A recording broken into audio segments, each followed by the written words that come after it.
Berham punya teman baru dari luar kota. Anaknya kecil, kurus, dan ngomongnya aneh.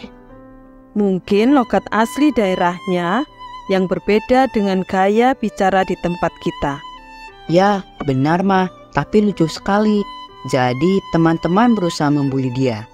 Berham sebenarnya tidak suka melihat teman-teman membuli, tapi Berham tidak bisa berbuat apa-apa. Nanti bisa dimusuhi teman sekelas.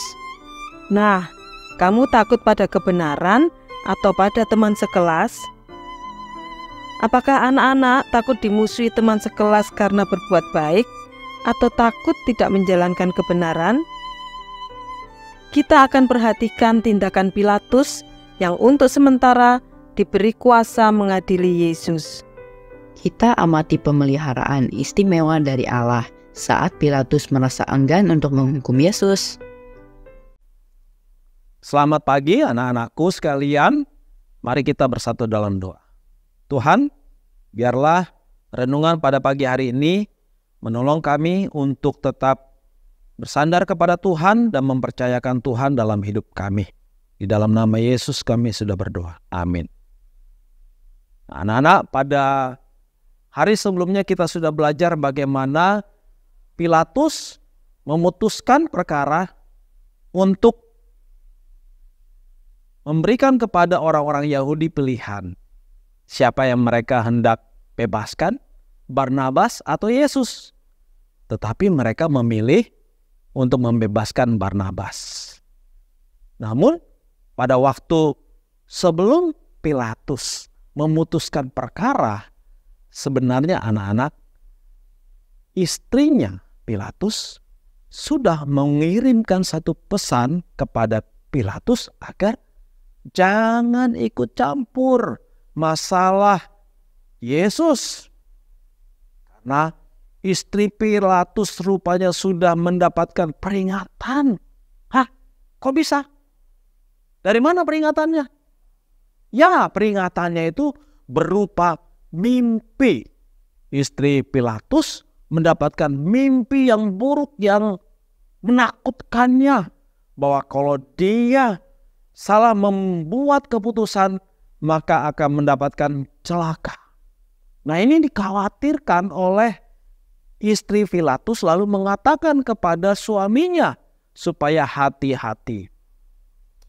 Istri Pilatus merasa bahwa Yesus bukan orang sembarangan, ya. Karena istri Pilatus telah mendapatkan peringatan ilahi agar suaminya bersikap adil menghakimi Tuhan Yesus.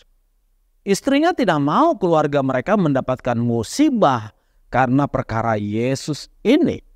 Namun anak-anak, ternyata Pilatus lebih mendengarkan suara orang banyak daripada peringatan dari istrinya itu. Padahal istrinya itu sudah diperingatkan oleh Tuhan dan suara Tuhan menyatakan bahwa Yesus tidak boleh dihakimi dengan cara yang tidak adil. Tetapi orang Yahudi sudah menghakimi Tuhan Yesus dengan cara yang tidak adil. Pilatus lebih mencintai jabatannya agar dia tidak kehilangan posisinya sebagai seorang pemimpin Romawi pada waktu itu. Sebagai orang yang dipercayakan oleh Kaisar, tentunya Pilatus ingin mendapatkan kepercayaan Kaisar. Tetapi anak-anak, tahukah kalian bahwa dia sudah mendapatkan kepercayaan Kaisar? Tapi raja di atas segala raja, Tuhan alam semesta, murka dan marah terhadap Pilatus. Karena Pilatus sudah melakukan satu perbuatan yang melawan daripada apa yang Tuhan kehendaki. Nah, anak-anak, dari sini kita melihat kecondongan hati manusia berdosa, bukan? Manusia yang berdosa itu biasanya lebih senang dengan jabatannya. Ingin tetap ada di posisi yang tinggi, yang penting, yang dihormati orang, yang disanjung-sanjung oleh orang. Itu semua menyenangkan orang. Karena posisi jabatan yang tinggi, kita jadi buta. Pikiran kita tidak berpikir dengan normal, dengan wajar. Mata kita telah menjadi buta melihat kebenaran dan memperlakukan orang lain secara tidak adil. Nah, anak-anak, kita harus belajar dari perkara Pilatus menghakimi Tuhan Yesus. Istrinya sudah memperingatkannya, tetapi Pilatus tidak mau mendengarkan peringatan Allah lewat mimpi melalui istrinya. Bapak berharap kalian boleh menjadi orang-orang yang nantinya sukses. Belajarlah dengan giat dari sekarang, dari kecil, agar kalian sukses. Ketika kalian sukses, kalian punya posisi, punya jabatan tinggi, dan punya jabatan tinggi itu yang harus dikejar bukanlah kalian mengejar jabatan itu, pujian orang, keinginan orang, tetapi apa yang Tuhan mau, apa yang Tuhan inginkan atas hidup kalian. Yaitu apa? Kalian bertindak secara benar dan adil terhadap sesama. Perlakukan sesamamu dengan baik, dengan adil. Pilatus sudah mendapatkan peringatan Allah. Kita pun juga, jika kita bersalah, kita harus peka dengan peringatan yang Tuhan berikan kepada kita. Kalau kita bersalah, kita harus mengakui kesalahan kita. Ada orang tua yang menegur kita, bukan? Hei, kamu telah berlaku salah ya. Ada guru juga yang menegur kita. Hei, kamu sudah melakukan kesalahan. Dan ada orang-orang lain di sekitar kita yang memberi peringatan kepada kita. Dan kita harus peka.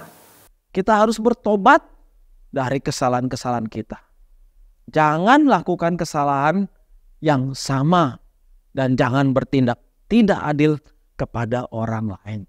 Kiranya kita boleh mendengarkan firman Tuhan ini dan kita terus dikuatkan oleh firman Tuhan. Amin. Mari kita bersatu dalam doa.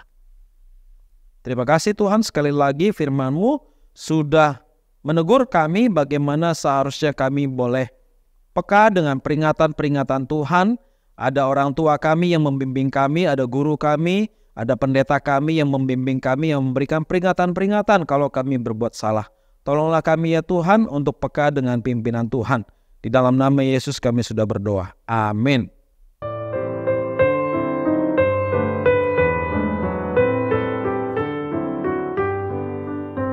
Bram ingin tahu, Nyonya Pilatus itu mimpi tentang apa ya? Alkitab tidak mencatat, namun pasti sangat mengerikan. Terbukti dari pikirannya yang gelisah. Sepertinya mimpi itu pasti menunjukkan kesaksian yang mulia tentang Yesus sebagai orang benar di antara masyarakat yang memperlakukan Yesus sebagai penjahat kelas kakap.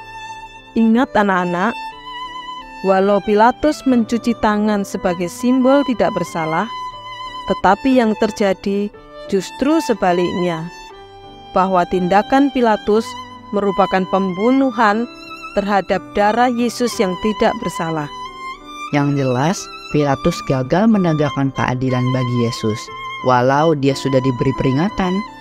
Anak-anakku, sebenarnya kesempatan menjalankan kebenaran diberikan kepada kita dan tidak ada seorang pun dapat protes karena Tuhan senantiasa beranugerah.